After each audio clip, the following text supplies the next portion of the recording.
Let me start by saying that as a special rapporteur, and especially after having been here, including for the previous debate, I feel compelled to stress how impartiality is relevant to the work of human rights mechanisms, myself, the Commission of Inquiry, and others.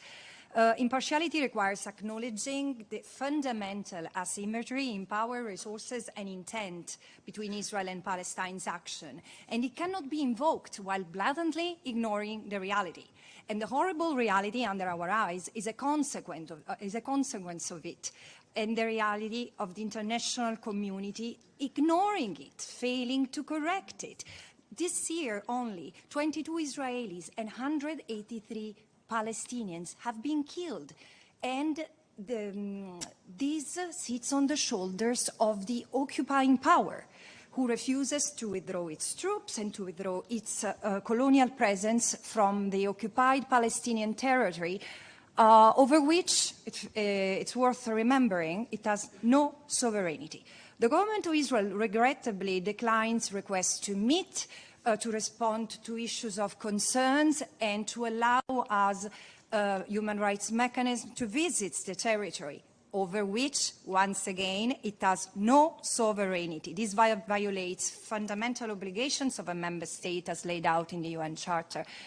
And while it refuses to engage in constructive dialogue and repeatedly violates its obligations, Israel also engages in vilification of human rights mechanisms by attacking them with spurious allegations of anti-Semitism and bias. And I'm very disconcerted by hearing how many in this room didn't take the time to address one substantive issue of the reports of the Commission of Inquiry, while accusing it of bias and anti-Semitism. This is something that pertains to you and to the way you address your work, but I find it very problematic. The Human Rights Council, from which my mandate and the mandate of the Commission of Inquiry originates, which, by the way, is made of the same states who are here, has a mission to advance human rights over and above and notwithstanding politics.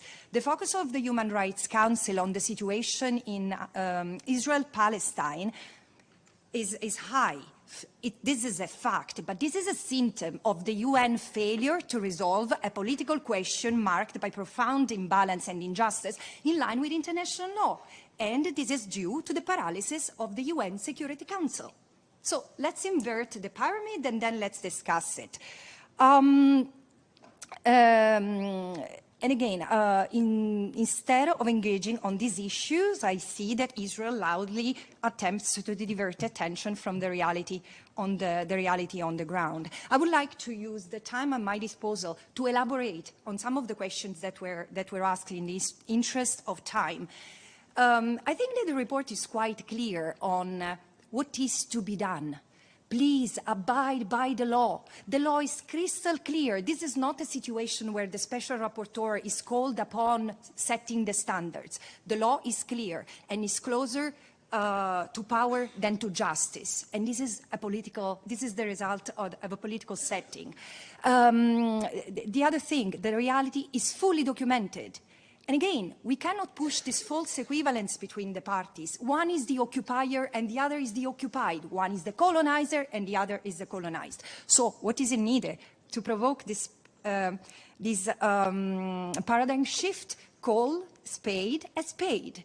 This is a settler colonial occupation. It amounts to the crime of aggression, and it cannot be defended on the ground of self-defense. An occupier, a colonizer doesn't have the right of self-defense. Now, I criticize in my report the three main approaches that I see the international community using vis-à-vis the question of Israel-Palestine. First, and I hear it here, one is the political approach, which is considering negotiation as the mantra that will materialize by itself, on its own.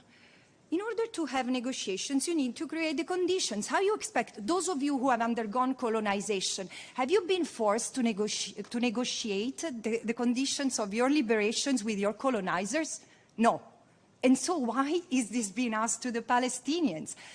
And so self-determination should be realized first and as a precondition in order to then see what is the negotiation that is to occur between the Israelis and the Palestinians.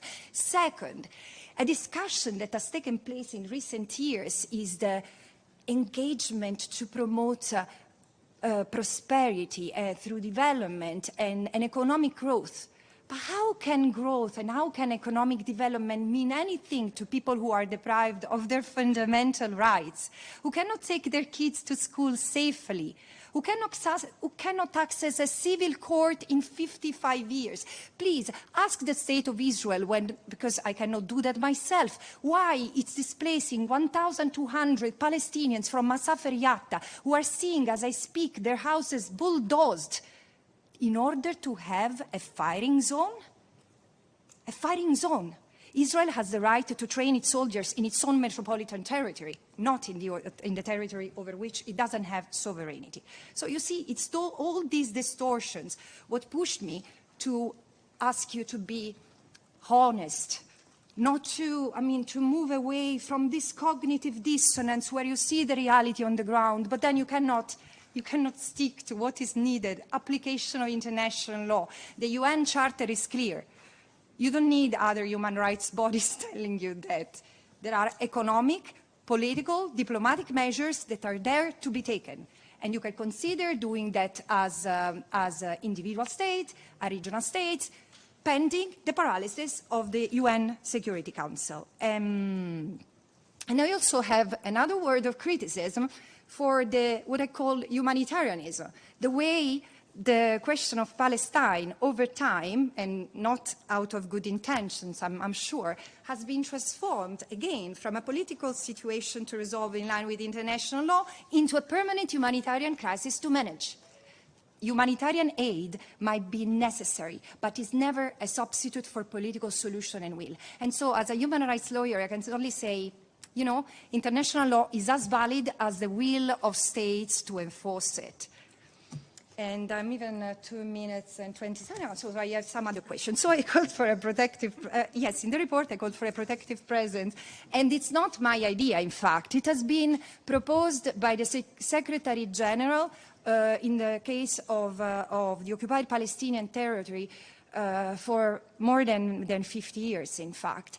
And I understand a protective presence must be authorized by the UN Security Council, but I think that there is also diplomacy that allows you to discuss with Israel how to allow a coalition of states to have an intermediary, a buffer between the colonists, the settlers who go around attacking the civilians and terrorizing them, the soldiers and the Palestinians.